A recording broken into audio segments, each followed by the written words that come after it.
Hey everybody, and welcome back to another video. In this episode, we finally kick off the Kyosho Turbo Scorpion build. So if you guys didn't get a chance, I kind of posted the intro. I'll leave a link down in the description of that video, but kind of what prompted this particular build and why I'm building this particular kit. So the Turbo Scorpion, I love it. Of the Legendary series, all the Scorpions are fantastic, but this one is just a little special. So I'm not really gonna do an unboxing. There's plenty of those out there, but I will show definitely nice packaging. Everything else underneath this is kind of uneventful, but as far as kind of the main aluminum parts and gears and shocks, it's in a nice blister pack. And then I went ahead and also opened up this to mount the Schumacher tire. So I kind of go over that in the intro video. But love these tires. A little bit of a stretch to fit them on, but they definitely fit nice. I was able to also put the foam inserts in there, so no issues there. So got both of those mounted, got the foam inserts into the front tires. And then, like I mentioned in the video, I wanted to kind of do just a different decal on the Holmes Hobby Retro Sport. This is a 17 turn motor. So I was a little bummed. I didn't know that the vinyl sticker was clear. It was kind of like a clear backing. So with the outer shield being black, it did kind of mute the colors a little bit. It actually looks a little bit more vintage, I think, now, but you'll see in my previous videos, the colors definitely popped, and that's kind of what I was looking for. But oh well, you live and you learn. So I think it'll still look good, but it wasn't quite what I was hoping for. So yeah, we're gonna dive into the build. I'll keep you guys updated along the way. There's a couple kind of tips and tricks I have, so I'll share that with you. And other than that, super excited. So we'll get started on this build.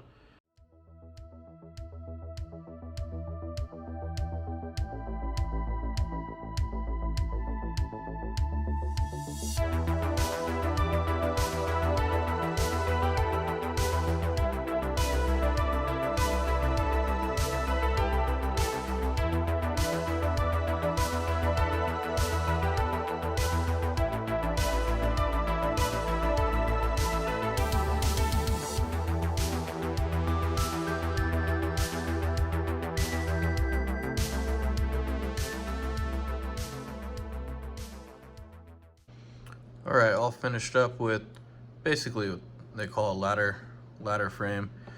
Forgot how much I like Kyosho kits. Don't get me wrong, I love Tamiya kits. The Tamiya kits manuals are definitely a little bit better, but I miss the all aluminum construction of the Kyoshos, and the simplicity of the builds too are kind of nice. So just finish up with the ladder frame. Next couple steps are the servo saver, and since I actually have the Kyosho servo saver, that's going to make life a little bit quicker and easier. So really nice piece, a lot of brass and metal.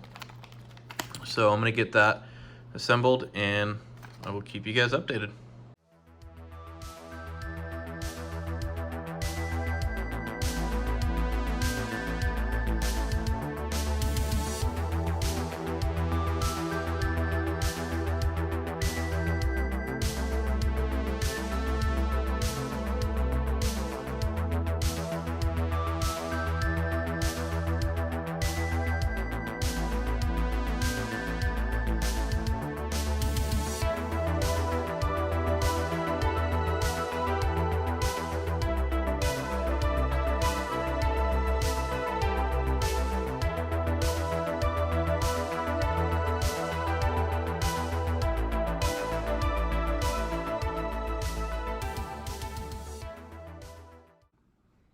All right, so I did a little bit of camera off work just on this piece, just because it's pretty easy to fumble around. So these can be a little bit tricky to put on because it's a super tight fit.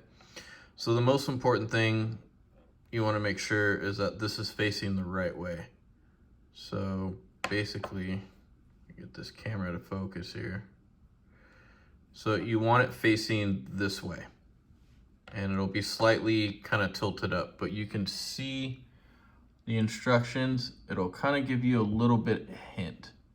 So the right side, or what needs to be the right side orientation, is the only one with those little marks that you need to line up the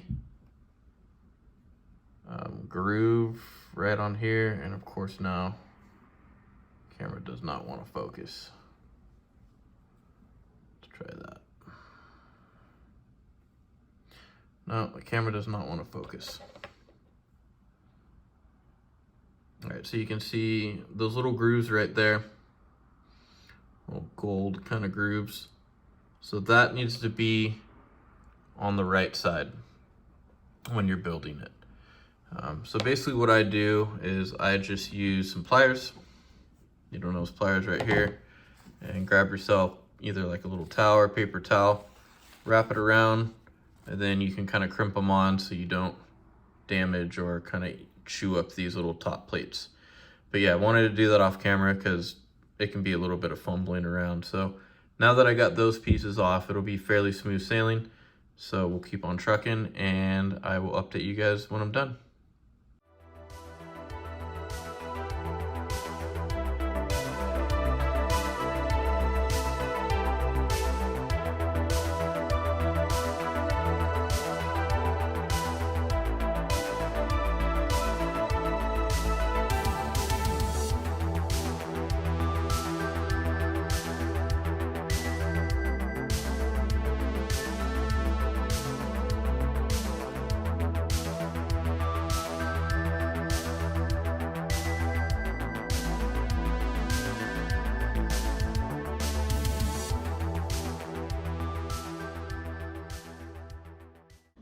And here we are finishing up with pretty much the bottom chassis part. I know I mentioned it, but man, I really love building these kits. They're beautifully put together. So you guys will probably notice I used Loctite, the blue Loctite. The manual doesn't really specify it, but it's actually in the plastic parts bag. And then I believe it's like the spare parts bag or something like that, but it's definitely in that bag. So anything that has metal to metal, I will use that blue thread locker on. And then anything that goes into a plastic piece, I'll use the plastic safe thread locker there. But that's the red stuff that I used, and it's a known weak point, not a weak point, but high vibration. And so these have known to kind of get loose over time, and I've even heard of some people blue Loctiting it and it's still getting loose on them. So you see it's those four there on the bottom. Basically what happens is it literally just threads in like 2 turns on each side. I've even read and seen some people run a longer bolt and then nylon locking. So pretty much what I do is I just use thread locker, red thread locker. It is permanent, so super important. Make sure you put those the right way. If not, you will have a bad time getting those out. And I just let everything kind of dry overnight, almost 24 hours. So yeah, got the front piece on. Metal and brass servo saver. I only recommend this if you are going to run a metal servo, because there's little to no give in that. But yeah, so that went together beautifully. So one thing you guys will see I'm going to do is, the manual doesn't call for it, but I actually opened this up. So good thing I did it on my Beetle. I just happened to open it up because I wanted to, I generally will AW the anti-wear Tamiya grease on the bevel gears, or I'll use I think it's the Team Losi, the black high pressure grease, just to give it a semi locking. But you can actually fill it with fluid or the thicker oil. If you guys want to do that, actually comes with a gasket that's also in the spare parts bag. But yeah, I'll show you in the video. It was like that way, or it was that way on my Beetle. They, from the factory, they put some grease, but it's pretty much all blob down towards the shims, and none of it is actually on the gears or the bevel gears themselves. It feels really good. It's got some thick stiffness, and it moves really good between the fingers. But yeah, I just want to kind of fine tune mine how I like to do it. So we'll see if it's the same case in this particular one. I know on the Kyosho Madvan, I know a lot of people have had issues blowing their gears because there just wasn't enough grease supplied from the factory when building it. So I just like that good peace of mind and to sleep better at night knowing that there's grease. And like I said, I like to kind of tune the diff the way I like it anyway. So I'm gonna jump into that, open that up, get everything greased, and then we're gonna move on to assembling the transmission and gearbox. So stay tuned and keep you updated on that. All right, so I got the diff open. There's actually a little bit of grease in there, a lot more than what was in my Beetle, that's for sure. But you can see they kind of just squirt it all in the middle right there, and in hopes it'll spread over the gear. So that's pretty much it. And I wonder what kind of grease they use in here. It's more of like a brown, kind of orangish kind of grease, and it's not like the green grease that they include in the kit. I think it's very similar to like udder butter. But it's definitely not that grease. If you guys know, let me know in the comments what kind of grease that they use in this, because in the Beetle, I remember it was kind of like a grayer white paste color. And this is definitely a lot more viscous, really thick. And like I said, that kind of brown, I have some smeared on the yeah, it's like kind of like a brown. So weird. So I'm gonna get that greased up, get that back together, and then start working on the gearbox. All right, so got everything squared away inside the diff. Feels fantastic. Another little recommendation I would make is where the spur gear or idler gear spur gear that fits on this. This has actually been known to back off or back out, especially on higher powered brushless setup. So it's a good idea to take it out and red Loctite it and put it back. Definitely let it dry for at least 24 hours. It would be recommended. This is before you run it. 24 hours at least. 48 hours would be better. But yeah, I like to do that early on before I get any of the gears in here, because then it's just gonna be a greasy mess and you're not gonna like your life at that particular moment. So yeah, it's another recommendation. So I'm gonna start getting the gearbox squared away, diff in there, and we'll keep you updated and be back shortly. All right, so another little trick I like to share with you guys to kind of make this easier. Already, this was way easier than my Beetle, but I like to seat the bearing inside this housing first, because on the Beetle, it was rough sailing to get this to seat correctly, because if not, this lid, or the cover here, will not close all the way, and that's what I was fighting with on my Beetle. So actually what I did this time around is I used this, the focus, I used this kind of plate or cover to press the bearing on, because I noticed on the bolt side of the diff, the bearing was the hardest to get on. So slip that on. If you want to put just a little bit of oil on the inside, that will help when you go to press it on. And then once this bearing is all the way flush, you can go ahead and install it in there. So I already kind of mocked it up or test fitted it, and it worked out perfectly. Another thing, if you guys don't have one of these, fantastic. Or if you can make one, but pretty much it's just bearing oil or yeah, just some light all-purpose oil. But depending on how long your kit has been sitting, I've had this kit for almost about a year, so I don't know what production run this particular one was. So just to be safe, what I like to do is I get this and I go inside and I kind of oil the bearing. Oops, goodbye bearing.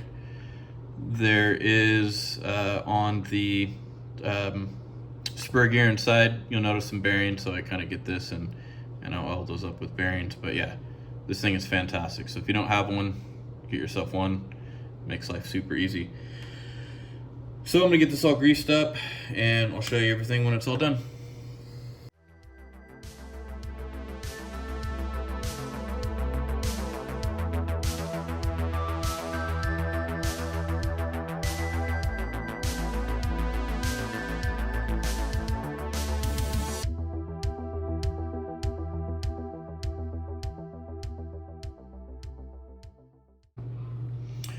All right, here we go. Got everything all together. I'm gonna grease this stuff up, but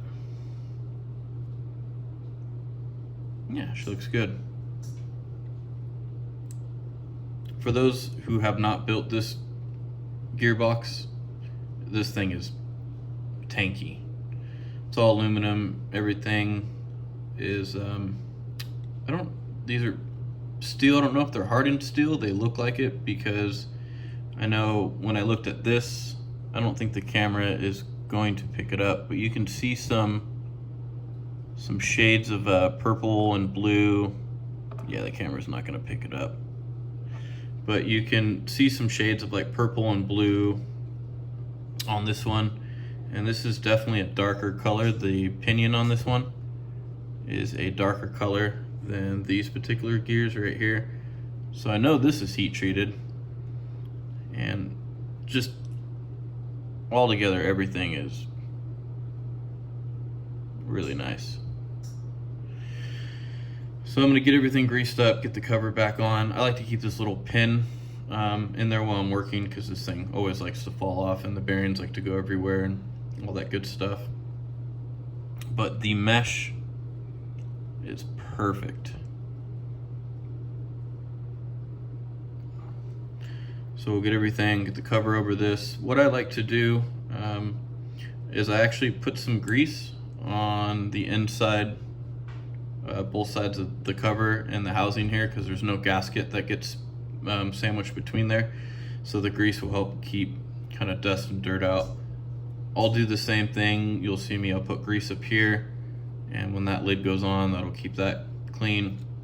And then most importantly, I'll actually put grease around here too, because really all that keeps the cover on, this cover right here, all that keeps that cover on is pretty much, it's like a compression, this little shock, little plastic rubber O-ring. That's the only thing that presses against the cover and keeps the cover on. So I'll apply some grease on the cover and around there to help keep dirt and debris out. But yeah, it went together beautifully. I did things a little bit backwards. The motor, it's actually at the motor support, so it doesn't torque and flex and put too much strain on the metal mount here. But with the Holmes Hobby, it runs this, or they have this outer extra magnet piece of metal, so it ends up being a little bit thicker. So if you guys want to run this motor on the Beetle, the Scorpion, or the Turbo Scorpion, assemble this last, so that way you can sandwich it and push it up against this extra metal magnet on the outside, and it'll keep it. If not, you know, it could be a little crooked. So bolt the motor on first, make sure that's 100% flush, and then bolt that on. If not, it'll cause the motor to kind of be crooked, and then your mesh will be off here, then you'll get excessive wear and heat.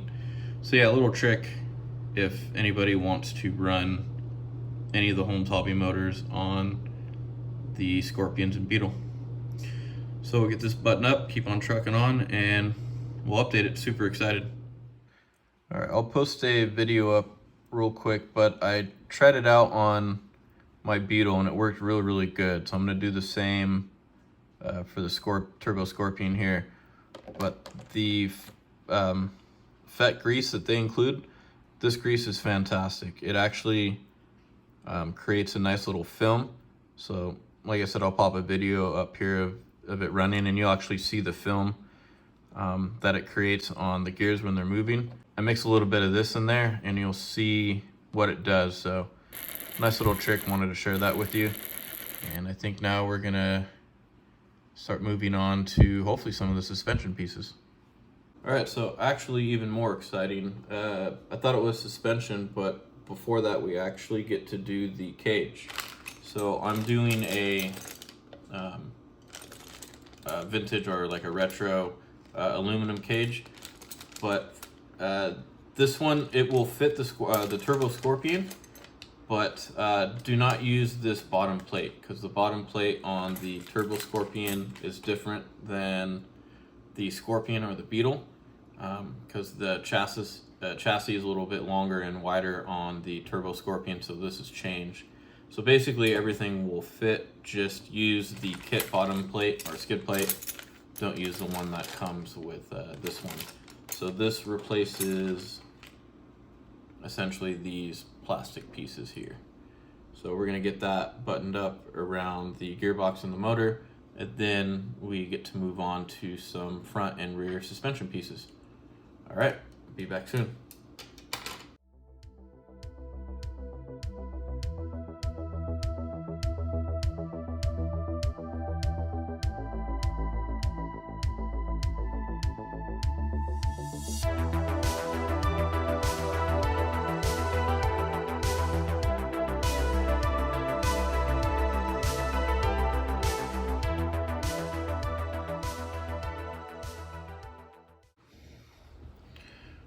All right, got the cage all done. I ended up stopping kind of the end portion. Probably saw me, I mocked up, you know, the bottom and then the top section. It didn't fit 100%. It took some finagling and some persuasion. I mocked it up a couple times, kind of just to get it right, because it would, if I did it the way the instructions on the book told me to do it, the cage didn't line up correctly.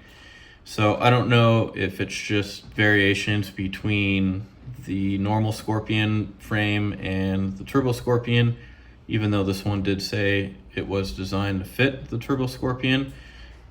This is the first one I put it on. I ended up buying, I think 3 or 4 of these. I didn't end up doing it on the Beetle. So it was gonna be this one, the Scorpion, and the Tomahawk that I wanted to try it out on. So I'll try it out on the Scorpion and see if it fits any better. So basically what I had to do was assemble this bottom portion loosely, assemble these loosely, and then assemble this loosely. I did have to kind of bend it over a little bit. It didn't line up with the bolt and the nut down here 100%. So I had to get that on first and then kind of slowly tighten everything up, and it went into place. So I guess the good thing is that this is aluminum and it's soft for you to kind of bend and manipulate it a little bit. So what I ended up doing, they just came with a standard bolt, trying to get the camera, there we go. A standard, that chrome or silver kind of bolt you see at the bottom above the black nylon lock washer. So that's all it came with. So I ended up tightening that down with a little bit of blue thread locker, and then I went over the top with this nylon locking nut, because I can foresee that possibly vibrating loose or getting loose over time. So I still like it a lot better than the plastic one. Like for instance, the plastic doesn't include a piece down here, which I really like, even though you're not going to see it when it's sitting flat. I know it's there, but you can kind of see it. Nice little aluminum polish hoop on the top. And it did add a little bit of weight, but nothing too crazy. So yeah, I do like the overall look. I think it adds a lot of metal and pop to the rear end. But as I've noticed with most parts or aftermarket parts when it comes to Kyosho kits, they don't seem to fit as good as a Kyosho kind of OEM or manufactured part does, or maybe some of the higher end companies who make stuff for this. So this was this, and not bashing them, you know, this is just a kit I found off of Amazon or eBay, and the guy sold a ton of them and he makes a ton of them, but yeah, it wasn't 100% good fitment, but you can get it to fit. So now we get to start moving on to, I believe, the rear and some of the front arms, rear arms, and suspension pieces. So keep on with that and we'll keep you updated.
All right, so silly me, had a snafuzis, and I was all proud of myself too. But remember how I talked about there was a bolt and then I added a nylon locking nut? Yeah, no, it was too tall. So it was hitting the arm right here and it wasn't allowing the arm full travel. So I just took off both those nuts and just applied the nylon nut. I don't know why I didn't do that in the first place. But yeah, now there's plenty of clearance and the arm doesn't bind or hit that at all. So yeah, I had to stop, undo that, but now I can get the other side on. Only advice I have on these is make sure there's a certain orientation that they go. So I like to mock everything up, mock it before you lock it, to make sure everything fits, and then yeah, kind of Loctite everything. Because if you don't, these won't sit right, and all that good jazz. I mean, you can see me, I'm using Loctite pretty much on every metal piece, but this is another known spot where if you don't Loctite this and these are not tight enough, these can come off. And if you lose that pin, or even worse, if you lose those little, they're tiny. I don't even think I think they're 3mm by maybe 3. But if you lose those, yeah, that's gonna be a bad day because they do not give you any extra in the kit. So another little piece of advice I give you. But yeah, now we're gonna continue on this side and get these rear arms done. But that is a beautiful piece of aluminum. All right, I'll be right back.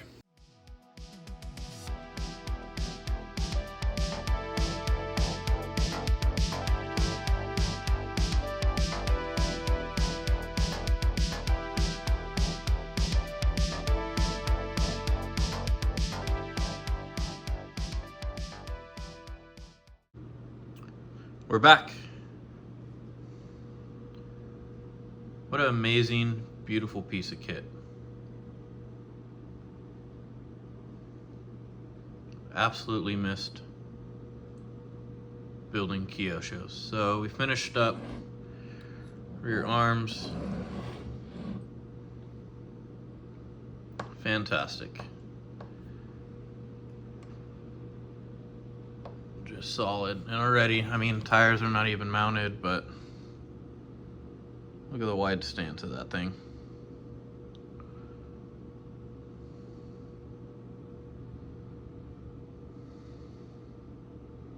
Absolutely amazing.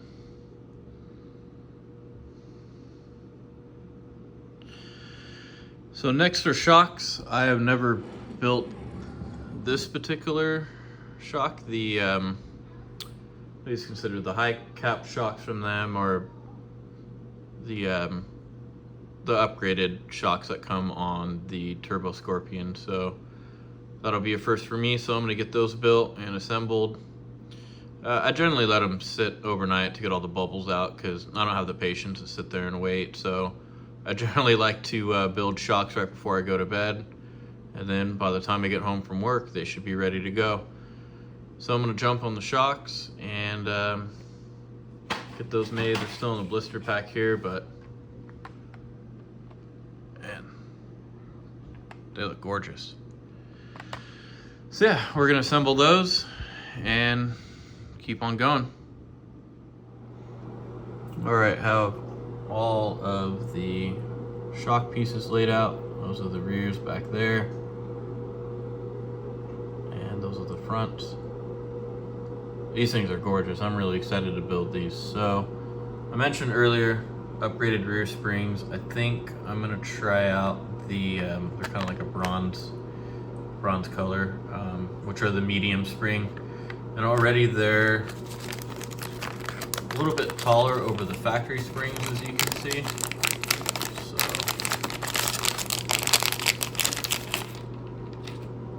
I don't know why it comes with extra stock springs, but it does. So there's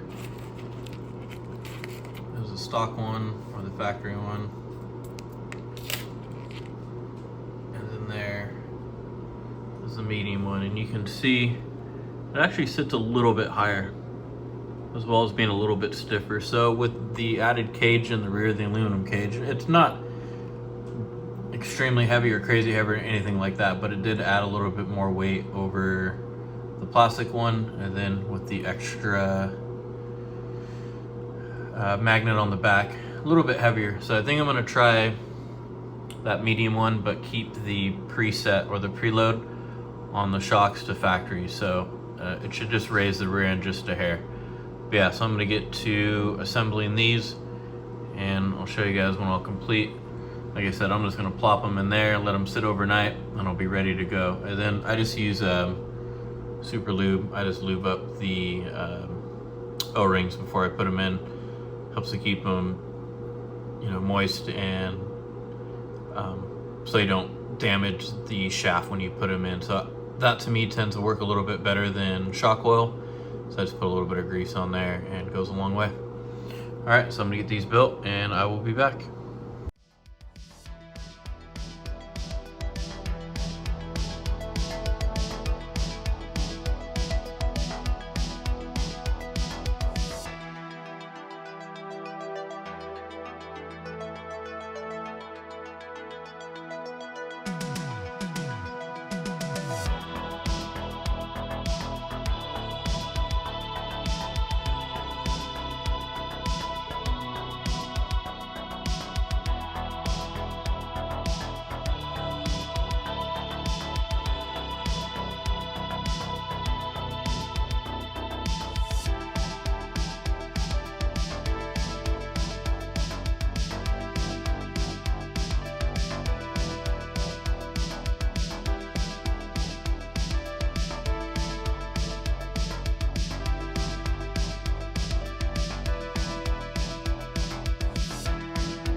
Okay, so it's the next day and got all the bubbles out of the dampeners and the shocks.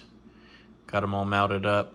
Completely different, not only visually, but assembling over just the standard Scorpion and Beetle shocks. So they feel great. So really excited to get those on. And then we have the springs. So you can already see the difference in height, but those are the Factory front springs, I'll be running those.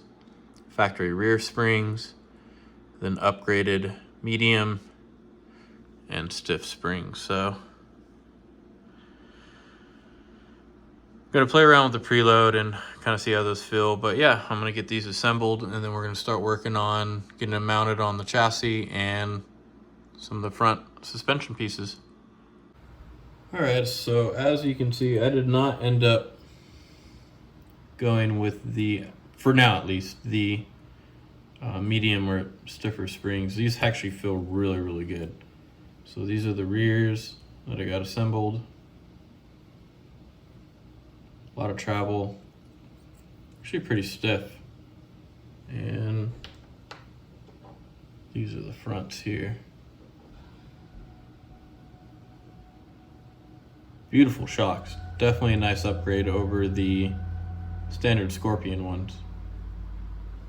Yeah, those are the front. Feel really good. So we're gonna get at least the rears mounted up and move on to some more suspension stuff.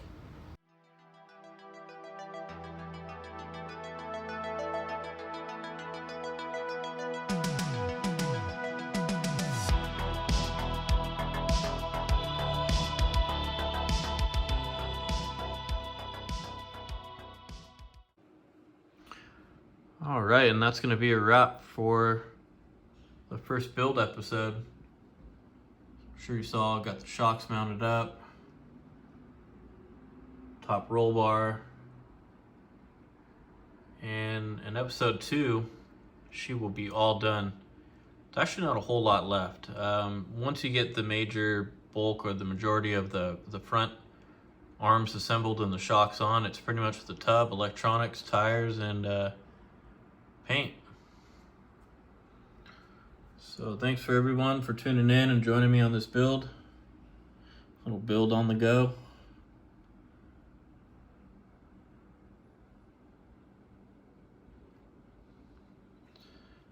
And in that next episode, we will finally get her done.